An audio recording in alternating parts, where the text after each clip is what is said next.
ನಮಸ್ಕಾರ, welcome to kitchen ಖಜಾನ. ಈಗ ನಾವು ಮಾಡ್ತಾ ಇರೋ ಐಟಮ್ಮು ಮಂಡಕ್ಕಿ ಖಾರ.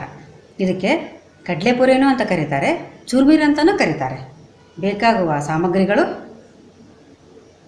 ಶೇಂಗಾ ಬೀಜ, ಹುರುಗಡ್ಲೆ, ಉಪ್ಪು, ಕರಿಬೇವು, ಬೆಳ್ಳುಳ್ಳಿ, ಹಚ್ಚ ಖಾರದ ಪುಡಿ, ಅರಿಶಿಣ, ಜೀರಿಗೆ, ಸಾಸಿವೆ.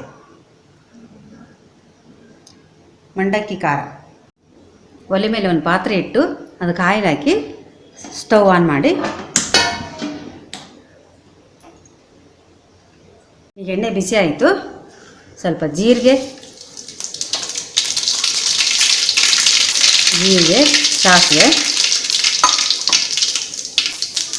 ಶೇಂಗಾ ಬೀಜ, ಬೆಳ್ಳುಳ್ಳಿ, ಕರಿಬೇವು ಹಾಕಿ ಸ್ವಲ್ಪ ಕೈ ಆಡಿ ಅದು ಕಂದು ಬಣ್ಣ ಬಂದ ತಕ್ಷಣ ಶೇಂಗಾ ಬೀಜ, ಹುರುಗಡ್ಲೆ ಹಾಕಿ ಇವಾಗ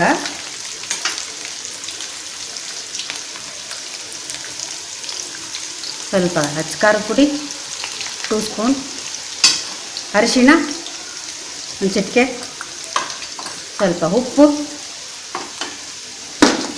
ಹಾಕಿ ಗ್ಯಾಸು ಆಫ್ ಮಾಡಿ. ಇವಾಗ ಈ ಮಂಡಕ್ಕಿ ಹಾಕಿ ಕಲಿಸ್ಬಿಡೋದು. ಆಯ್ತು, ತಯಾರು. ಮಂಡಕ್ಕಿ ಖಾರ ತಯಾರು.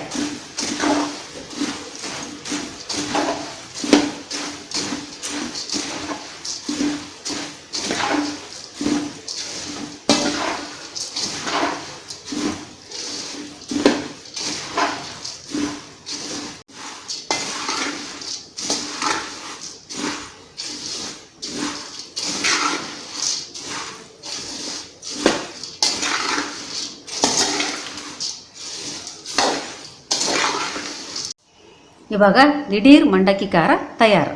ಇದು ಬ್ರೆಡ್ ಒಗ್ಗರಣೆ ಆಮೇಲೆ ಉಪ್ಪಿಟ್ಟು ಜೊತೆ ಸೈಡ್ ಹಾಕೊಂಡು ತಿನ್ನೋಕ್ಕೆ ತುಂಬ ರುಚಿಯಾಗಿರುತ್ತೆ. ಕಾಂಬಿನೇಷನ್ ಚೆನ್ನಾಗಿರುತ್ತೆ. Thank you.